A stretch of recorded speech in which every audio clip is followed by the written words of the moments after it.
Pour les conditions du lac Sergent, pour son niveau d'eau, sa catégorie d'eau, tout était dans l'ordre, puis il n'y avait pas...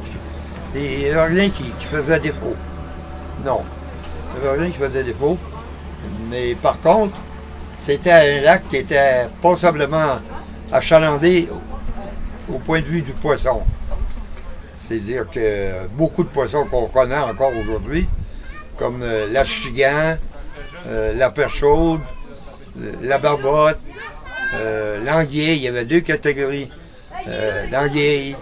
Ça, c'est des anguilles qui montaient la rivière Port-Neuf pour venir au lac? Je ne sais pas comment ils pouvaient s'introduire ici. J'ai aucune idée. J'en ai jamais entendu parler non plus. Non, je ne sais pas du tout. Alors, il y avait des anguilles. Il y avait l'air de quoi, ces anguilles-là? Oh, ça mesurait à peu près 3 pieds. Puis c'était une grosseur bien naturelle qui voisinait l'anguille qu'on peut prendre dans le fleuve, qu'on peut prendre encore aujourd'hui. Il y a peut-être des catégories plus fortes, plus grosses un peu, mais pas tellement. Et ici, l'anguille, c'était assez régulier. Ça avait beaucoup de bon sens. Mais l'anguille, aujourd'hui, il n'y en a plus. La barbotte. La barbotte a disparu. Pourquoi elle a disparu? Il y a eu quelques personnes ici pour des intentions très personnelles, en tous les cas, qui avaient fait une demande au gouvernement provincial pour pouvoir supprimer la barbotte et l'anguille. Et puis... Ils voulaient supprimer l'anguille et la barbotte. Ouais. La barbotte, c'était très fort. C'était un très beau poisson. Il avait une tête mystérieuse, parce qu'il y avait la tête très écrasée, avec des barbiches qui dépassaient à chaque côté. Puis il était complètement noir. Il y avait une épine sur le dos aussi? C'est ça.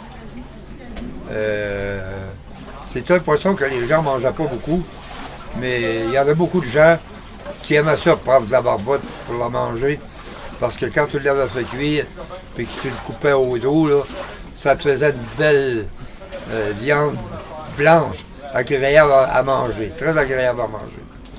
Je suis de ceux qui en ont mangé, passablement. Ouais. L'achigan, il s'en prenait pas à production, à profusion, mais l'achigan, il s'en prenait. Et puis, il s'en prenait de la grosse.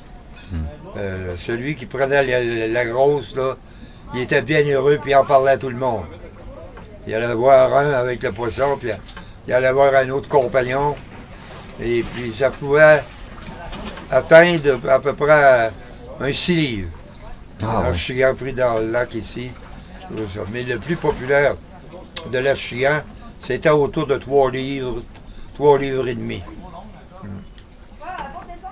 Ouais, c'était un poisson très vigoureux. Très fort et puissant, là, qui combattait jusqu'à temps quasiment que le filet soit cassé ou rupturé. Mais par contre, il y a bien des fois qu'il se faisait prendre quand même.